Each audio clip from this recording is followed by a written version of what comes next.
ஜனவரி 10 ஜனநாயகம் படம் வந்து இந்நேரம் ரிலீஸ் முடிச்சு அண்ணன் வந்து 1500 கோடி சம்பாதிச்சிருப்பார், இல்ல 1000 கோடி சம்பாதிச்சிருப்பார்.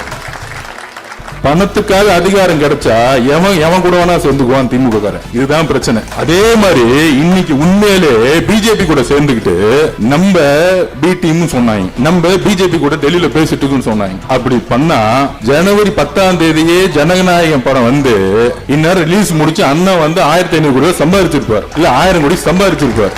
ஆனால் எங்களுக்கு நீதி வேண்டும். இந்த ரம்ஜான் மாதத்திலிருந்து நாங்க சொல்றோம், சிறுபான்மைய சகோதரிகளே, முஸ்லிம் சகோதர சகோதரிகளே, கிறிஸ்துவ சகோதர சகோதரிகளே, எங்களுடைய தலைவர் தமிழ்நாட்டின் உறுதியாக மதசார்பற்ற கொள்கையில் உறுதியாக இருந்ததனால்தான் திமுகவுடைய ஸ்டாலின் அவர்களுடைய படம், தன்னுடைய மகனுடைய ரெட்ஜைனுடைய படம், தன்னுடைய பேரன் இந்த நிதியோட படம் 10 ரிலீஸ் செய்யப்பட்டது.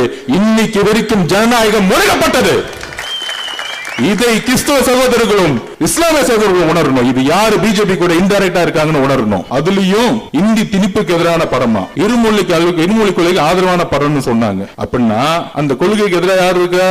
பிஜேபி இருக்கு. அந்த படத்தை ரிலீஸ் பண்ணிருக்க கூடாதுல்ல, அது எப்படி ரிலீஸ் பண்ணாங்க? இதுதான் அரசியல்.